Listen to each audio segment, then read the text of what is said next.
What are your general thoughts on the upcoming season? Well, this is a really fun time of the year. The past 7 to 8 months, we've been building a team through winter conditioning, the mat drills, spring ball, all of those things. Now it's getting into real football, where we're starting with camp coming up in a couple days.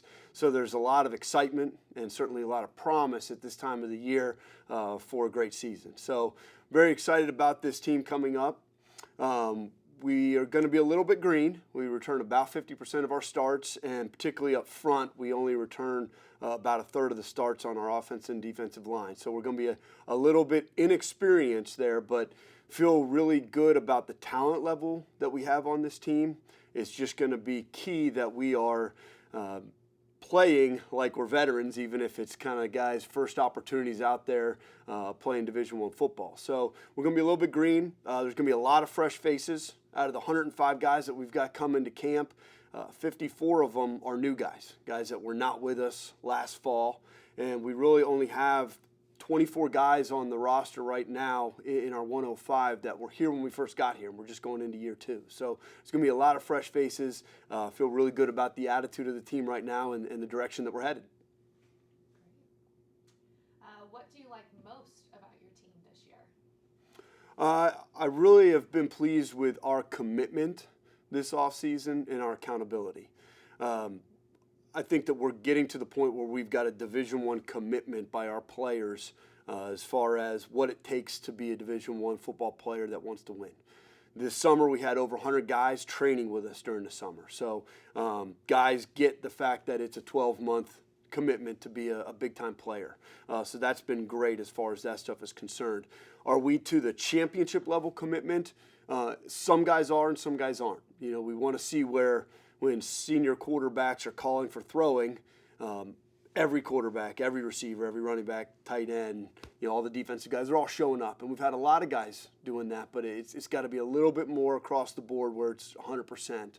But I really think that we've made some major strides as far as our commitment level and doing what it takes to be a Division I football player. And then our accountability, I think that's grown quite a bit this offseason. Our accountability for our actions have been good, and understanding that you're part of something bigger, and what you choose to do, if it's right or wrong, is going to have a positive or a negative effect on everybody, on the whole team. So we've really grown in both of those areas.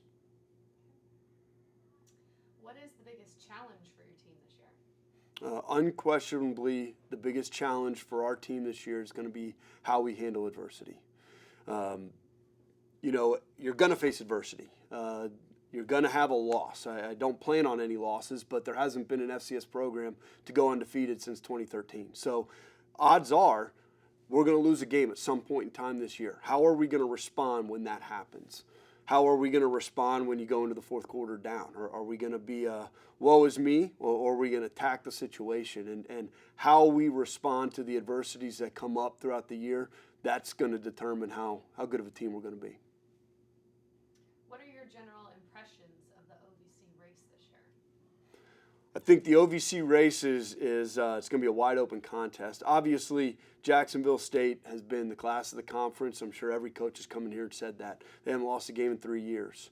But there are several really, really good teams in this conference that are going to be competing for that top position.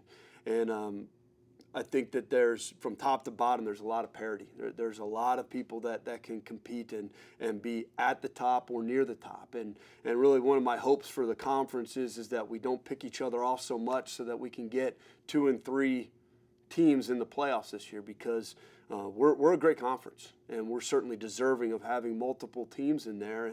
And you look at there's 2 teams last year that had 7 wins that were right there and didn't get in, and then there's an Eastern Illinois team last year who went 6-5, only 4-4 in the conference, but they beat a Miami of Ohio team that went to a bowl game, and they beat Illinois State, who went to the playoffs, and yet didn't find their way in. I hope that the conference is able to produce enough that we can get a couple teams in there, because we're certainly deserving. What will it take for your team to be in the championship hunt this season? Well, I alluded to earlier, one of the things that's going to be key for us to be in a meaningful game at the end of the year is some of those inexperienced guys have got to play like veterans. if you have inexperienced guys that are making a lot of mistakes that inexperienced guys make, that's going to be tough for us. But we're going to need guys to step up and step up quickly. Camp's going to be really important for that. But the other factor is really us playing well in critical situations, or critical statistical situations, I guess you should say. Turnover margin. Everybody knows that besides scoring more points than the other team, turnover margin's huge. And last year we did a terrible job of ball security. We've put a major emphasis upon that this year. So that's going to be huge for us, is offensively protecting the football, defensively attacking the football. We've got to score touchdowns in the red zone, and defensively we've got to hold people to field goals. That's an area that's been a major emphasis for us this offseason, particularly through spring ball, and it will continue to be through camp. And then third downs. I mean, moving the chains. That when you're in those critical money situations, are you able to get ahead of the sticks and move the football down the field? And defensively, are you able to make a play and get off the field? We've got to really be sound in all three of those aspects. Tell us a little bit about your schedule and how it plays out for your team this year. We've got a very challenging schedule this year, which I'm excited about. We open up the season with Western Kentucky, an old traditional rival of EKU's. They are returning as the 11-win team from last year. They were the number one scoring offense in the country. They got their quarterback back. They got a brand new staff.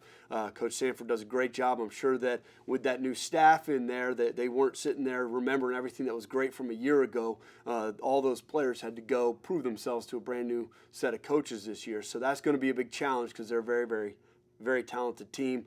Then we go play University of Kentucky, who was a 7-win team last year, went to a bowl game. They've got a ton of returning starters, probably the most optimistic preseason for a UK football team in probably 25 years. So obviously we're starting off the season with two major challenges there. Then we have a bye week heading into 8 straight OVC games. And it's basically back and forth, home away, home away. We start off with Tennessee Tech at home, which I'm excited about. We'll be opening our brand new stadium in that game, so that's going to be great. And then after the OVC play, our last game of the year is against St. Francis, who last year was conference champion, an FCS conference champion, and went to the playoffs. So we've got a really challenging schedule, but we're traditionally an outstanding program. We've been to the playoffs 21 times, second most in the country. And if you want to be preparing yourself for a postseason opportunity, you want to have a challenging schedule to prepare yourself for success postseason.